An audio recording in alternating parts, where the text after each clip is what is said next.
Bapak, Ibu, saudari-saudara yang terkasih.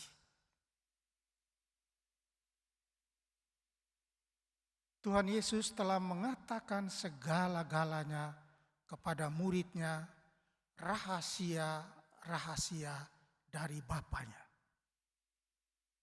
Segala kebenaran yang dia terima dari Bapanya, dia telah sampaikan kepada murid-muridnya. Karena itu dia berkata kepada murid-muridnya, kamu bukan lagi hamba, melainkan sahabat. Sahabatku. Karena aku telah mengatakan segala-galanya kepadamu, apa yang kudengar dari Bapa. Saudari-saudara yang terkasih, dengan menyapa murid-muridnya dan tentu saja menyapa kita sebagai saudara Yesus, dia menugaskan kita semua untuk meneruskan karya kebenaran, karya penyelamatannya. Dia menugaskan kepada murid-muridnya supaya mereka tidak boleh diam. Mereka harus mewartakan, mereka harus menyatakan secara terbuka kebenaran-kebenaran, rahasia-rahasia yang telah dia katakan kepada mereka secara gelap, artinya secara diam hanya kepada mereka, supaya itu dibuka kepada semua orang. Itulah rahasia kerajaan Allah. Dan jangan takut untuk mewartakannya semuanya itu. Meskipun kamu akan mendapatkan resiko dan tantangan apapun juga yang akan kamu terima karena kebenaran-kebenaran yang kamu akan wartakan. Saudari-saudara yang terkasih, memang satu tantangan yang sangat berat bagi murid-muridnya ialah menyerahkan nyawa mereka. Tantangan apapun juga termasuk menyerahkan nyawa, kamu harus menghadapinya. Itulah yang dikatakan oleh Yesus kepada murid-muridnya. Jangan takut. Sebab kalau kamu kehilangan nyawa, itu tidak berarti bahwa kamu kehilangan segala-galanya. Kalau kamu kehilangan nyawa, kalau kamu mati, kamu bukan mati konyol. Kamu bukan mati sia-sia. Kamu mati untuk mendapatkan kehidupan. Dan kehidupan yang bagaimana? Kehidupan yang akan kamu terima adalah kehidupan untuk selama-lamanya. Saudari-saudara yang terkasih, karena itu Yesus berkata kepada mereka, jangan takut. Kepada mereka yang hanya bisa membunuh badan tubuh kamu dan tidak berkuasa membunuh jiwamu. Tapi takutlah kepada Dia yang bisa membunuh baik tubuh maupun jiwamu di dalam neraka. Saudari-saudara yang terkasih, itulah yang Tuhan Yesus ingin tekankan kembali kepada kita semua juga pada saat ini. Dan dia berkata kepada mereka, tidak akan hanya menjanjikan bahwa mereka itu akan dipelihara, dijaga oleh Bapa di sorga, dijaga oleh Dia sendiri, tetapi dijamin. Tidak dikatakan demikian. Hanya itu yang dia katakan, kalau kamu nanti menghadapi semuanya itu, jangan takut. Apa sebabnya jangan takut? Dia tidak katakan hanya ini. Serahkanlah segalanya kepada Bapamu. Serahkanlah segalanya pada Dia yang bisa membinasakan badan maupun jiwa. Serahkanlah kepada Dia. Dan memang itu sudah terjadi.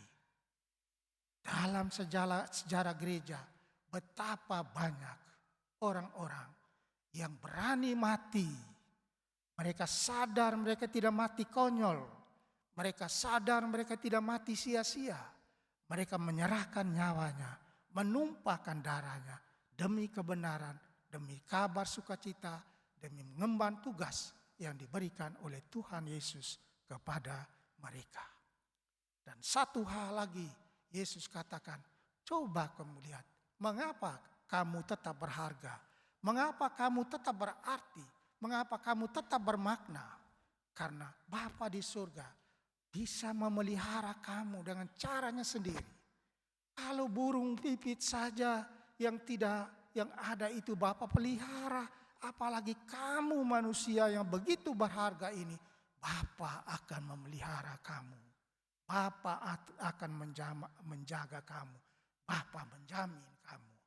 Tetapi jangan takut memberi kesaksian tentang aku di depan manusia, supaya nanti pada saatnya aku akan membela kamu di hadapan Bapakku di surga.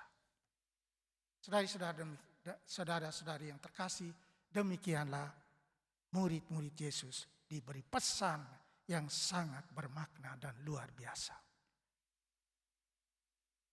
Apakah pesan ini masih bisa diterapkan untuk kita di Indonesia ini? Bisa, karena pesannya sama. Pesannya tidak berbeda, sama. Kita di Indonesia pun juga sama pesannya. Mungkin kita di Indonesia ini tidak mengalami banyak orang yang mati menumpahkan darah untuk Yesus dan lain sebagainya. Mungkin belum waktunya, tetapi mungkin juga pada saatnya nanti.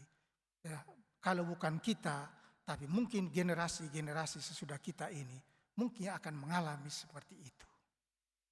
Kalau kita sekarang tidak mengalami atau belum mengalami seperti itu, sekurang-kurangnya kita ingat akan pesan Yesus yang terakhir ini tadi. Setiap orang yang mengakui aku di depan manusia, aku akan mengakuinya di depan Bapakku yang di surga. Tetapi setiap orang yang menyangkal aku di depan manusia, aku juga akan menyangkal dia di depan Bapakku yang di surga.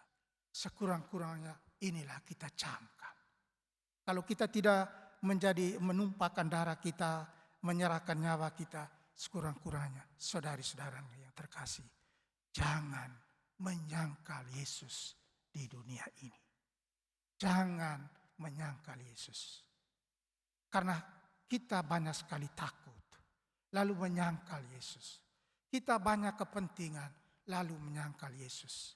Hanya karena perkawinan, banyak orang menyangkal Yesus. Hanya karena kedudukan, banyak orang menyangkal Yesus. Hanya karena jabatan, banyak orang menyangkal Yesus. Hanya karena uang, banyak orang menyangkal Yesus. Saudari-saudara yang terkasih, jangan menyangkal Yesus. Ini pesan hari ini. Jangan. Karena apa? Siapakah yang akan membela kita di depan Bapa di surga kalau bukan Yesus? Karena itu, sekurang-kurangnya ini, jangan menyangkal Yesus.